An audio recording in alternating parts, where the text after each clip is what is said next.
S, இந்த கொஷினுக்கு கண்டிப்பாக நான் ஆன்சர் பண்ணணும்.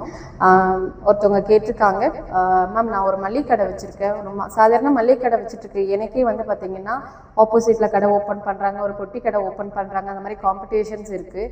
நீங்கள் தனி லேடியாக எப்படி இதை சமாளிக்கிறீங்க, ரொம்ப கஷ்டமாச்சு அப்படிங்கிற மாதிரி வந்து கொஷின் கேட்டிருக்காங்க. கண்டிப்பாக வந்து எல்லா பிஸ்னஸ்க்குமே வந்து காம்படிஷன்ஸ் இருக்கும். காம்படிஷன்ஸ் இருந்தால் மட்டும்தான் க்ரோத் ஆக முடியும். அது வந்து ட்ரூ.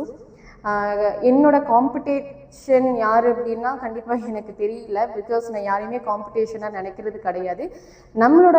என்னோட ஒர்க்குக்கு ஆப்போசிட்லேயே வந்து பார்த்திங்கன்னா யாராவது ஸ்டார்ட் பண்ணாலும் நான் அதை பற்றி மைண்ட் பண்ணிக்க போகிறதும் கிடையாது. பிகாஸ் நான் இங்கே ஹார்ட் ஒர்க் பண்ணிகிட்ருக்கேன். என்னோடய ஒர்க்கு நான் ப்ராப்பராக பண்ணுற வரைக்கும் நான் யாருக்கும் பயப்பட தேவையில்லை. ஸோ காம்படிஷனை பற்றி நான் வந்து ஓவர் திங்க் பண்ண தேவை கிடையாது. பிகாஸ் அவங்களுக்கு அவங்களோட ஒர்க்கு, நமக்கான ஒர்க்கு. ஸோ அதனால் காம்படிஷனுங்கிறதே எங்கள் மைண்டுக்கு எப்பவுமே கொண்டு வராதிங்க. ஒரு விஷயம் என்ன எனக்கு அஃபெக்ட் ஆகிருக்கீங்க ரொம்ப வருஷத்துக்கு முன்னாடி, அது வேணால் நான் உங்ககிட்ட ஷேர் பண்ணிக்கிறேன். நம்ம கூடவே இருந்து ட்ராவல் பண்ணுவாங்க, நிறைய நம்மக்கிட்ட இருந்து கற்றுப்பாங்க, நிறைய விஷயத்த வந்து லிசன் பண்ணிக்கிட்டு ஓகே இவங்க வந்து க்ரோத் ஆகிட்டு இருக்காங்களா, இதை காப்பி அடித்தோம்னா நம்மளும் க்ரோத் ஆகலைன்னு சொல்லிட்டு சடனாக நம்மளை தூக்கி போட்டுட்டு நமக்கு அகெயின்ஸ்டாக ஒரு விஷயம் பண்ணியிருப்பாங்க. அது பட் இப்போது அது நான் ஒரு 0% கூட நான் வந்து நினைக்கிறது கிடையாது. பட் அந்த டைமில் எனக்கு ஹர்ட் ஆச்சு.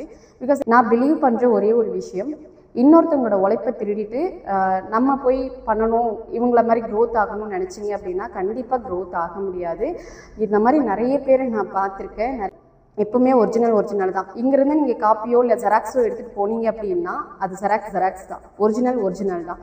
ஸோ அதனால் வந்து ஒருத்தவங்க க்ரோத் ஆகிட்டாங்க, ஓகே இதை வச்சோம்னா இதை நம்ம ஸ்டார்ட் பண்ணோம்னா நம்மளும் இவங்கள மாதிரி க்ரோத் ஆகிடலாம் அப்படின்னு காப்பி பண்ணாதீங்க. உங்களுக்கு என்ன வருமோ அதை ட்ரை பண்ணுங்கள், கண்டிப்பாக அதில் நீங்கள் சக்ஸஸ் ஆவீங்க. இன்னொருத்தவங்களோட உழைப்பை திருடுறதுன்னு சொல்லி நான் எதை வந்து மென்ஷன் பண்ணுறேன்னா, ஒரு பிராண்டை உருவாக்குறதுக்காக day and night hard work பண்ணியிருப்பாங்க, நிறைய திங்க் பண்ணி அந்த பிராண்டை கொண்டு வர்றதுக்காக நிறைய எஃபெக்ட் போட்டிருப்பாங்க. ஸோ அப்படி டே அண்ட் நைட் திங்க் பண்ண ஒரு விஷயத்தையும் நிறைய ஹார்ட் ஒர்க் பண்ண ஒரு விஷயத்தையும் ஈஸியாக கூட இருக்கிறவங்களோ இல்லை பக்கத்தில் இருக்கிறவங்களோ இல்லை தெரிஞ்சவங்களோ அதை காப்பி பண்ணி நம்மளும் க்ரோத் ஆகிடலான்னு சொல்லி சில்லியாக டெசிஷன் எடுத்து ஃபெயிலியர்ஸை வந்து ஃபேஸ் பண்ணுவாங்க.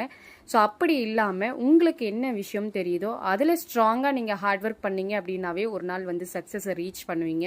ஸோ இந்த மாதிரி ராங் டெசிஷன் எடுக்கிறத விட்டுட்டு உங்களுக்கு என்ன விஷயம், சின்ன விஷயமோ பெரிய விஷயமோ என்ன விஷயம் தெரியுதோ அதில் ஹார்ட் ஒர்க் பண்ணுங்கள், கண்டிப்பாக ஒரு நாள் சக்ஸஸ் ஆவீங்க. ஓகே கைஸ், இந்த மாதிரி நிறைய உங்களோட கொஷின்ஸ்க்கு கண்டிப்பாக நான் அடுத்தடுத்த வீடியோஸில் நான் வந்து ஆன்சர் பண்ணுறேன். Thank you so much guys, thank you.